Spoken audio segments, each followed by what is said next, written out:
Friends finally మనం ఎప్పుడెప్పుడు అని ఎదురు చూస్తున్నటువంటి జెబ్రానిక్స్ వీళ్ళు కొత్త సెగ్మెంట్ ల్యాప్టాప్స్ లో కూడా అడుగుపెట్టడం జరిగింది. దీంట్లో మీకు రెండు సిరీస్ అయితే ఉంటుంది. ఒకటి వై సిరీస్, మరొకటి వచ్చేప్పటికి Z series. Why series entry level కింద, అలాగే జెడ్ సిరీస్ కొంచెం ప్రో వేరియంట్ కింద ప్రొఫెషనల్ లెవెల్లో మన ముందు తీసుకొచ్చారు. జెబ్రానిక్స్ గురించి మనందరికీ తెలిసిందే. సో వీళ్ళు వచ్చేటప్పటికే ప్రీమియం ఫీచర్స్ అన్నిటిని కూడా బడ్జెట్ లో తీసుకొస్తుంటారు. అలాగే దీన్ని బడ్జెట్ ల్యాప్టాప్ అనకూడదు కానీ వాల్యూ ఫర్ మనీ ప్రోడక్ట్ అని చెప్పి అనుకోవచ్చు. ఇన్ఫాక్ట్ దీంట్లో మీకు వచ్చేటప్పటికే i3, i5 అలాగే i7 అది కూడా 12th జనరేషన్ ప్రాసెసర్ తో మనకు రావడం జరుగుతుంది. మరిన్ని విషయాలు అన్బాక్సింగ్ చేస్తూ డీటెయిల్డ్ గా మాట్లాడుకుందాం. సో ఇది మనకి రీటైల్ బాక్స్ అయితే ఈ విధంగా రావడం జరుగుతుంది. జెబ్రానిక్స్ అనే బ్రాండింగ్ తో పాటు ఈ ప్రొడక్ట్ సంబంధించినటువంటి ఇమేజ్, అలాగే left and right pro Z series, even దీంట్లో మనకి డాల్బీ అట్మాస్ కూడా ప్రొవైడ్ చేశారండి. ఈవెన్ బాటమ్ మీరు చూసారంటే బాక్స్ కాంటెంట్స్, అలాగే బ్యాక్ సైడ్ దీనికి సంబంధించినటువంటి హైలైట్ స్పెసిఫికేషన్స్. ఇక్కడ మనకు పంపించింది ఏదైతే ఉందో i5 అది కూడా 16 GB ఆఫ్ ర్యామ్, అలాగే 512 GB ఆఫ్ స్టోరేజ్ తో రావడం జరుగుతుంది. దీంట్లో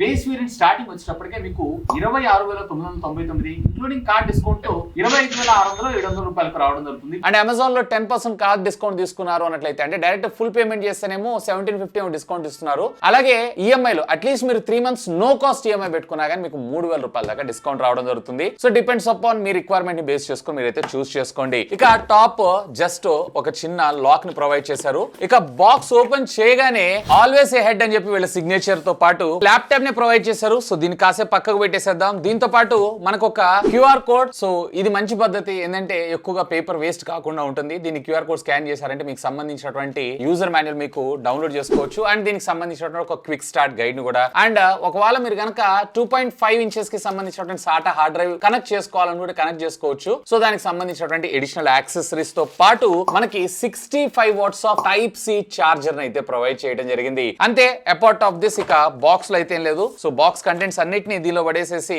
ultimately king of the show laptop గురించి మనం డిస్కస్ చేద్దాం. సో ఇందులో మీకు వచ్చేటప్పటికే టోటల్లీ 3 కలర్స్ మీకు రావడం జరుగుతుంది. ఒకటి వచ్చేటప్పటికే బ్లూ అంట, మరొకటి వచ్చేటప్పటికే మెటాలిక్ బ్లూ అని అంటున్నారు, మరొకటి వచ్చేటప్పటికే బ్లాక్ కలర్. ఇక్కడ మనకు పంపించినటువంటి కలర్ ఏదైతే ఉందో బ్లూ కలర్. అండ్ ఫిజికల్ గా ఇది మొత్తం కూడా కంప్లీట్లీ మెటల్ బాడీతోనే మన ముందు తీసుకొచ్చారు. రెగ్యులర్ గా అయితే మనకి ఈ బడ్జెట్ సెగ్మెంట్ లో ఎక్కువగా పాలికార్బోనేట్ ప్లాస్టిక్ ని అయితే మనం చూస్తుంటాం, బట్ ఇక్కడ అంతా కూడా మనకి మెటల్ ని తీసుకొచ్చారు. ఇంట్రెస్టింగ్ పార్ట్ ఏంటి అంటే ఇది ఎంత చాలా సింపుల్ గా ఉంది అంటే సింగిల్ ఫింగర్ తోటి మీరు దీన్ని లిఫ్ట్ చేయొచ్చు, అలాగే దీన్ని క్లోజ్ కూడా చేసుకోవచ్చు, which is cool thing. And total weight వచ్చేటప్పటికే మీకు అరౌండ్ 1.7677 kgs దాకా మీకు రావడం జరుగుతుంది. సో కొంచెం వెయిట్ అనిపిస్తుంటుంది, ఎందుకంటే ఇదంతా కూడా అల్యూమినియం తోటి దీన్ని డిజైన్ చేయడంతో పాటు యూని బాడీ డిజైన్ ఇదంతా కూడా. సో దీని మీద కవర్ ఉంది, ఈ కవర్ అయితే మనం తీసేద్దాం. ఫస్ట్ ఫిజికల్ ఓవర్ విషయానికి వచ్చారంటే యాజ్ యూజువల్ గా నేను చెప్పినట్లు జెబ్రానిక్స్ లోగో, అలాగే యూని బాడీ డిజైన్ తో పాటు బాటమ్ కూడా మనకి వెంట్ గ్రిల్స్, అలాగే స్పీకర్ గ్రిల్స్ ను కూడా మనకు ప్రొవైడ్ చేయడం జరిగింది, along side with rubberised foot తో సహా. ఈవెన్ కమ్యూనికేషన్ పోర్ట్స్ విషయానికి వచ్చారంటే ఎక్కడ ఏది మిస్ చేయలేదు. దీంట్లో మనకి టైప్ సి ఛార్జింగ్ ప్రొవైడ్ చేశారు. 2 USB 3.2 పోర్ట్స్ మనకు ప్రొవైడ్ చేయడంతో పాటు ఒక HDMI, అలాగే మనకి display out multi utility port ఇది. సో డిస్ప్లే అవుట్ కావాలంటే డిస్ప్లే అవుట్ తీసుకోవచ్చు, లేదన్నట్లయితే మీరు ఛార్జ్ కావాలంటే ఛార్జ్ చేసుకోవచ్చు, డేటా ట్రాన్స్ఫర్ కూడా వాడుకోవచ్చు. అండ్ ఇంట్రెస్టింగ్ గా సాధారణంగా మనం ఈ RJ45 కేబుల్స్ అయితే ఇవాళ రేపు మనం మిస్ అవుతున్నాం. సో దాన్ని కూడా ఇంటిగ్రేట్ చేయడంతో పాటు 3.5 ఆడియో జాక్, అలాగే జనరల్ లాక్ చేసుకోవడం కోసం అండ్ రెగ్యులర్ 3.0 కి సంబంధించిన మరొక USB, అలాగే మైక్రో SD కార్డ్ రీడర్ ను కూడా మనకి ఇందులో ఇంటిగ్రేట్ చేయడం జరిగింది. ఇక టాప్ లో మీరు చూసారు అన్నట్లయితే కనుక ఇక్కడ పర్వాలేదు, బిల్డ్ క్వాలిటీ ఓకే, పెద్దగా మీకైతే ఇదేం అవ్వట్లేదు. And at the same time screen యొక్క ఓబ్లింగ్ కూడా పెద్దగా అయితే ఏం లేదు, కన్సిడర్ చేయొచ్చు ఈ బడ్జెట్ సెగ్మెంట్ లో. ఇక కీబోర్డ్ విషయానికి వచ్చారు అన్నట్లయితే కనుక ఇక్కడ మనకి కంప్లీట్లీ ఫుల్ లెంత్ కీబోర్డ్, అది కూడా టాక్టిక్ కీబోర్డ్ అయితే ప్రొవైడ్ చేశారు. అఫ్ కోర్స్ టైపింగ్ చేసేటప్పుడు కంఫర్ట్ కూడా చాలా బాగుంది. అండ్ ఇది బ్యాక్లైట్ కీబోర్డ్ అయితే కాదు, దీంట్లో బ్యాక్లైట్ కూడా ఇంక్లూడ్ చేస్తుంటే ఇంకా బాగుండేదని నా అభిప్రాయం. ముఖ్యంగా ఒకవేళ మీరు అకౌంట్స్ లేదా బిల్లింగ్ డిపార్ట్మెంట్ లేదన్నట్లయితే టాలీ ఇలాంటివి ఏదైనా చేస్తున్నారు అన్నట్లయితే కనుక ఈవెన్ ల్యాప్టాప్ లో ఎడిషనల్ కీబోర్డ్ వాడకుండా యూటిలైజేషన్ అయితే చేసుకోవచ్చు. ఈవెన్ ట్రాక్ ప్యాడ్ యొక్క సైజ్ కూడా చాలా పెద్దగా మనకు ప్రొవైడ్ చేశారు. అండ్ దీంట్లో మల్టీ జెస్టర్స్ ను కూడా, అంటే 2 ఫింగర్ 3 ఫింగర్ 4 ఫింగర్ జెస్టర్ ను ప్రొవైడ్ చేయడంతో పాటు ఫింగర్ ప్రింట్ స్కానర్ ని డైరెక్ట్ గా మనకి ట్రాక్ ప్యాడ్ లోనే పెట్టారు. సో జస్ట్ అన్లాకింగ్ అప్పుడే మనకి ఇది ఉపయోగపడడం జరుగుతుంది, మిగతా అప్పుడైతే యూజ్లెస్. సో దీన్ని సపరేట్ గా ఇచ్చుంటే ఇంకా బెటర్ గా ఉండేదని నా అభిప్రాయం. Even power on off button separate గా మనకు ప్రొవైడ్ చేయడం జరిగింది. అండ్ ఇందులో ఉండేటువంటి కీబోర్డ్ ఏదైతే ఉందో బ్యాక్లిట్ కీబోర్డ్ అయితే కాదు. సో దీంట్లో బ్యాక్లిట్ కూడా ఇంటిగ్రేట్ చేస్తుంటే ఇంకా బాగుండేదని నా అభిప్రాయం. మేబీ ఒక 500-1000 రూపాయలు ఎక్కువ అయ్యేది, అది కూడా ఇంటిగ్రేట్ చేస్తుంటే ఇంకా బాగుండేది. ముఖ్యంగా నైట్ టైమ్స్ లేదా లేట్ నైట్ వర్క్స్ చేస్తుంటాం, లేదా వర్క్ ఫ్రమ్ హోమ్ చేస్తుంటాం చూసారా. సో అవతల వాళ్ళకి డిస్టర్బ్ కాకుండా మన వర్క్ అయితే మనం చాలా సింపుల్ గా సునాయాసంగా అయితే చేసుకోవచ్చు. అండ్ ఇదే కాదు, మనకి ఇందులో కెమెరాకి ఫిజికల్ షట్టర్ బటన్ ని కూడా ప్రొవైడ్ చేశారు. ఒకవేళ మీరు కనుక ప్రైవసీ కావాలనుకుంటారు, ప్రైవసీకి పెద్దపీట కంటెంట్ వేయాలనుకుంటున్నారు అన్నట్లయితే కనుక ఖచ్చితంగా ఇది మీకు బాగా ఉపయోగపడటం జరుగుతుంది. కెమెరా డీటెయిల్స్ మరి కొద్దిసేపట్లో మనం మాట్లాడుకుందాం. ఫస్ట్ ఆఫ్ ఆల్ దీనిలో డిస్ప్లే విషయానికి వచ్చారు అన్నట్లయితే కనుక 15.6 ఇంచెస్ కి సంబంధించినటువంటి IPS display standard 60 hertz refresh rate తోనే మనకు రావడం జరుగుతుంది. ఇది గ్లాసీ ఫినిష్ కాదు, మ్యాటి ఫినిష్ తీసుకొస్తుంటారు కాబట్టి సో లైట్స్ ఏవైతున్నాయో మాక్సిమం రిఫ్లెక్షన్స్ అన్నిటిని కూడా మనకి ఇది కట్ ఆఫ్ చేయడమే జరుగుతుంది. బట్ ఇందులో నేటివ్ డిస్ప్లే సపోర్ట్ ఇచ్చినప్పటికి అప్ టు 8K దాకా తీసుకొని రావడం జరిగింది. అంటే ప్రాసెసర్ లోపల ఉన్నటువంటి గ్రాఫిక్ చిప్ ఏదైతే ఉందో మనకు సపోర్ట్ చేయడం జరుగుతుంది. ఒకవేళ ఎక్స్టర్నల్ గా మీరు తీసుకోవాలనుకుంటున్నారు అన్నట్లయితే వర్క్ చేస్తుంది. కానీ సో రెగ్యులర్ గా మనకి ఈ డిస్ప్లే అవుట్పుట్ మాత్రం 1080p మాత్రమే మనకు రావడం జరుగుతుంది. సో కలర్ సాచురేషన్ లెవెల్స్ ఇవన్నీ కూడా పర్వాలేదు, ఆ బడ్జెట్ సెగ్మెంట్ కి కన్సిడర్ చేయొచ్చు. బట్ ఒకవేళ మీరు ఫోటోషాప్ పర్పస్ లేదా ఎడిటింగ్ పర్పస్ వాడుతున్నారు అన్నట్లయితే కనుక దీని కలర్స్ అయితే ట్రస్ట్ చేయకండి. మళ్ళీ అడిషనల్ గా ఎక్స్టర్నల్ మానిటర్స్ ని పెట్టుకొని మీరైతే యూజ్ చేయండి. ఈవెన్ దీని యొక్క స్క్రీన్ రేషియో కూడా మనకి 16:9 గా మనకి తీసుకొని రావడం జరుగుతుంది. సో ఒకవేళ మీరు కనుక రెగ్యులర్ గా ఆఫీస్ వర్క్ తో పాటు మీడియా కన్సంప్షన్ కూడా ఎక్కువగా చేస్తుంటారు అన్నట్లయితే కనుక డెఫినెట్లీ మీకైతే ఇది ప్రాపర్ గా యూటిలైజేషన్ అయితే చేయడం జరుగుతుంది. బట్ ఎడిటర్స్ లేదన్నట్లయితే ఫోటో షాప్స్ ఇట్లాంటివి చేసే వాళ్ళకి ఏవైతే కలర్ ఎక్యురెన్సీ ఏదైతే ఉందో ఇంకొంచెం బెటర్మెంట్ గా తీసుకొచ్చుంటే నన్నైతే కనుక ఎడిషనల్ మానిటర్ మీద డిపెండ్ అవ్వమంటాను కంపేర్ టు దీనికన్నా. గానీ దీంట్లో ఏ విధమైనటువంటి హెచ్డిఆర్ గానీ అలాగే డాల్బీ విజన్ సపోర్ట్ అయితే చేయదు. అఫ్ కోర్స్ ఈ బడ్జెట్ లో మనం దాన్ని కూడా ఎక్స్పెక్ట్ చేయలేము. అండ్ ఇక్కడ కొన్ని వీడియో శాంపిల్స్ అయితే చూసేయండి.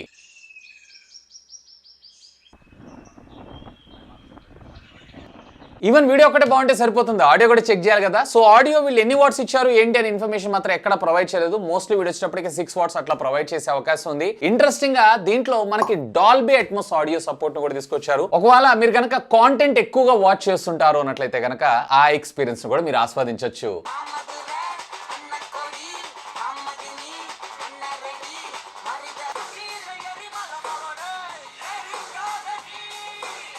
ఈవెన్ దీంట్లో మనకు వచ్చేటప్పటికి ఒక camera and camera notification light ను కూడా మనకు ప్రొవైడ్ చేశారు. సో రెగ్యులర్ మీటింగ్స్ కి అయితే ఇది సరిపోతుంది. అండ్ దీనికి సంబంధించినటువంటి వీడియో అలాగే ఆడియో క్వాలిటీ కూడా ఒకసారి చెక్ చేయండి. అండ్ ఇప్పుడు మీరు చూసినటువంటి వీడియో ఏదైతే ఉందో దీని ఇంటర్నల్ కెమెరా అలాగే దీని లోపల ఉండేటువంటి మైక్రోఫోన్ ద్వారా నేను రికార్డ్ చేయడం అయితే జరుగుతుంది.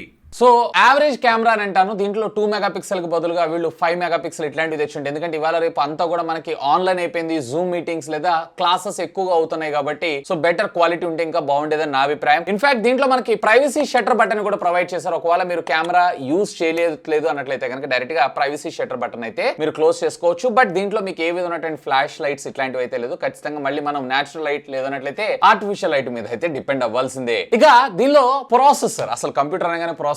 సో ప్రాసెసర్ విషయానికి వచ్చారంటే దీంట్లో మనకు వచ్చేటప్పటికి ఇంటెల్ కోర్ i5 కి సంబంధించినటువంటి 12th జనరేషన్ ప్రాసెసర్ ని మన ముందు తీసుకొచ్చారు. 10 నానోమీటర్ బిల్ఫిట్ మీ టెక్నాలజీ మీద డిజైన్ చేసినటువంటి ప్రాసెసర్ ఇది. దీంట్లో మీకు 10 కోర్స్ అలాగే 12 థ్రెడ్స్ ఉంటుంది. మాక్సిమం క్లాక్ స్పీడ్ వచ్చేటప్పటికి 4.4 GHz గా మనకు రావడం జరుగుతుంది. Day to day task like మీ ఆఫీస్ మెయిల్స్ పంపించుకోవడం కావచ్చు, ఆఫీస్ కి సంబంధించినటువంటి చిన్నపాటి అప్లికేషన్స్ కావచ్చు, లేదన్నట్లయితే కనుక అకౌంట్స్ కి సంబంధించినటువంటి ఏదైనా సాఫ్ట్వేర్స్ లేదా ఫోటోషాప్ యూజ్ చేస్తున్నారు అన్నట్లయితే, అండ్ అది కూడా బేసిక్ నేను ఇందా కలర్ గ్రేడింగ్ చెప్పాను కదా, అది కాకుండా ఎడిటింగ్ పర్పస్ కి అండ్ 1080p లో మీరు 4K కాదు 1080p లో 30 లేదా 60 FPS లో మీరు సునాయాసంగా దీంట్లో ఎడిటింగ్ కూడా చేసుకోవచ్చు. బట్ నేను అంత ప్రొఫెషనల్ లెవెల్ అనేది చెప్పలేము. But day to day task ఏవైతే వాటన్నిటిని కూడా ఎలాంటి ప్రాబ్లం లేకుండా దీని ద్వారా అయితే కంప్లీట్ చేసుకోవచ్చు. అఫ్ కోర్స్ వీటి స్కోర్స్ ని కూడా ఒకసారి చూసేయండి. ఇందులో మీకు సినీబెంచ్ స్కోర్ వచ్చేటప్పటికే 1181 సింగిల్ కోర్ లో అలాగే మల్టీ కోర్ లో వచ్చేటప్పటికే 5440 గా మనకు స్కోర్ చేయడం జరుగుతుంది. గిగ్ బెంచ్ స్కోర్స్ విషయానికి వచ్చారు అన్నట్లయితే సింగిల్ కోర్ లో వచ్చేటప్పటికి 1500 అలాగే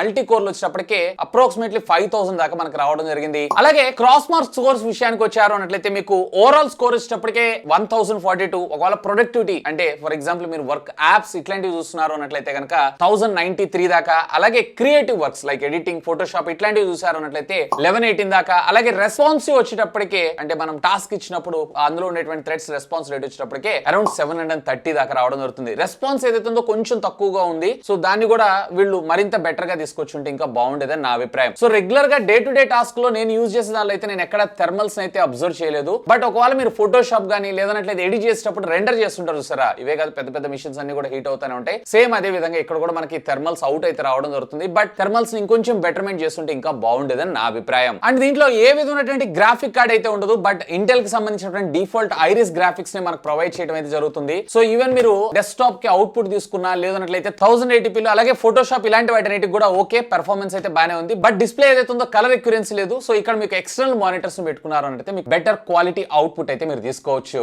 ఇక ఓఎస్ విషయానికి వచ్చారంటే దీంట్లో మనకి విండోస్ 11 హోమ్ ఎడిషన్ అయితే ప్రొవైడ్ చేశారు. MS ఆఫీస్ లాంటి ఫీచర్స్ అయితే ఏం తీసుకురాలేదు, బట్ మీకు కావాల్సినటువంటి యాప్స్ అన్నిటిని కూడా మీరైతే ఇన్స్టాల్ చేసుకోవచ్చు. ఇక ఇందులో ఉన్నటువంటి ర్యామ్ అండ్ రోమ్ విషయానికి వద్దాం. దీంట్లో వచ్చినప్పుడు మనకి LPDDR4 టెక్నాలజీకి సంబంధించినటువంటి ర్యామ్ 3200 MHz క్లాక్ స్పీడ్ మీద మనకి ఇవైతే వర్క్ అవడం జరుగుతుంది. దీంట్లో మనకి డ్యూయల్ స్లాట్ అయితే ప్రొవైడ్ చేశారు. ఇప్పుడు మీరు చూసినటువంటి వేరియంట్ ఏదైతే 16 GB the. So single slot లో 16 GB ని ప్రొవైడ్ చేశారు. ఇంకో స్లాట్ అయితే ఖాళీగానే ఉంది. సో అప్ టు మీరు 32 GB దాకా ఎక్స్పాన్షన్ అయితే చేసుకోవచ్చు. అంటే రెండు 16 పెట్టుకోవచ్చు, లేదన్నట్లయితే రెండు 8 GB, ఇలా మీకు ఇష్టం వచ్చినటువంటి కాన్ఫిగరేషన్ అప్ టు 32 GB దాకా అయితే వెళ్ళొచ్చు. అండ్ స్టోరేజ్ విషయానికి వచ్చారు అన్నట్లయితే కనుక M2.NVM2 అది కూడా 2280 చిప్ సెట్ తో ఉన్నటువంటి స్టోరేజ్ అయితే మన ముందు తీసుకొచ్చారు. యాజ్ ఆఫ్ నో ఇక్కడ మీరు చూసినటువంటి నా వేరియంట్ ఏదైతే ఉందో 512 GB వేరియంట్, దీంట్లో మీకు అప్ టు 1 TB వేరియంట్ దాకా ఉండడం జరుగుతుంది. డిపెండ్స్ అపాన్ మీ రిక్వైర్మెంట్ ని బేస్ చేసుకొని మీరైతే దీన్ని చూస్ చేసుకోండి. బట్ ఇవాళ రేపు అంతా కూడా మనకి క్లౌడ్ అలాగే డ్రైవ్స్ ఇవన్నీ వస్తుంటాయి కాబట్టి బేస్ వేరియంట్ కి వెళ్ళారు అన్నట్లయితే మీకు better value for money product అయ్యే అవకాశం ఉంది. అండ్ బేస్ వేరియంట్ కూడా దీంట్లో మనకి 512 GB నుంచి స్టార్ట్ అవడం జరుగుతుంది. అఫ్ కోర్స్ SSD కాబట్టి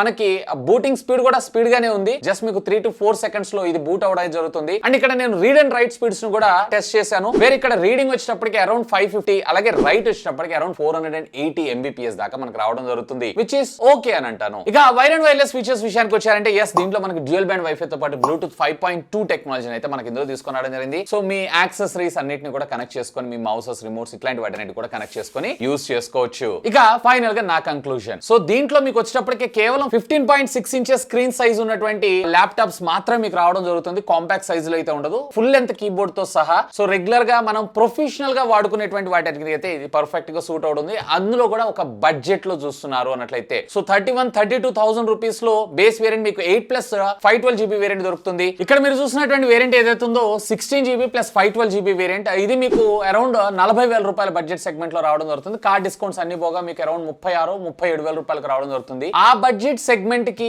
ఒకవేళ మీరు ఆల్ ఇన్ వన్ అంటే ప్రొఫెషనల్ లెవెల్ కాకుండా నేను మీడియం యూజర్ ని, బట్ నాకు ఒక మంచి ల్యాప్టాప్ కావాలి, వాల్యూ ఫర్ మనీ ప్రొడక్ట్ కావాలనుకుంటున్నారు అన్నట్లయితే కనుక have a look on that. But editing, Photoshop, software programming ఇట్లాంటివి కూడా చేసుకోవచ్చు. బట్ హెవీ టాస్కింగ్ లాంటి వాటన్నిటికైతే మార్కెట్ లో మీకు వచ్చేటప్పటికే ఇంకొక 10,000-15,000 రూపాయలు వేసుకున్నారు అన్నట్లయితే బెటర్ ల్యాప్టాప్స్ చాలానే ఉండడం జరుగుతుంది. బట్ ఆ బడ్జెట్ సెగ్మెంట్ లో ఏదైతే 36,000-37,000 రూపాయలు లేదా బేస్ వేరియంట్ ఏదైతే 32,000-33,000 రూపాయల బడ్జెట్ సెగ్మెంట్ లో ఖచ్చితంగా వీటిని అయితే కన్సిడర్ చేయొచ్చు. సో ఫైనల్ గా ఒకవేళ మీరు గనక స్టూడెంట్, మీ ప్రాజెక్ట్ వర్క్స్ ఇట్లాంటి వాటన్నిటికి అలాగే జనరల్ ఆఫీస్ పర్పస్ గా ఒక మంచి ల్యాప్టాప్ చూస్తున్నారు, అది కూడా బడ్జెట్ లో చూస్తున్నారు అన్నట్లయితే simply do have a look on that. Anyway ఈ ప్రొడక్ట్ సంబంధించిన లింక్స్ ఈ వీడియో కింద ఉన్నటువంటి డిస్క్రిప్షన్ లో ప్రొవైడ్ చేస్తాను. ఒకవేళ మీరు పర్చేజ్ చేయాలనుకుంటే feel free to use my links. That's all for today. This is Vasu signing off. Have a great day.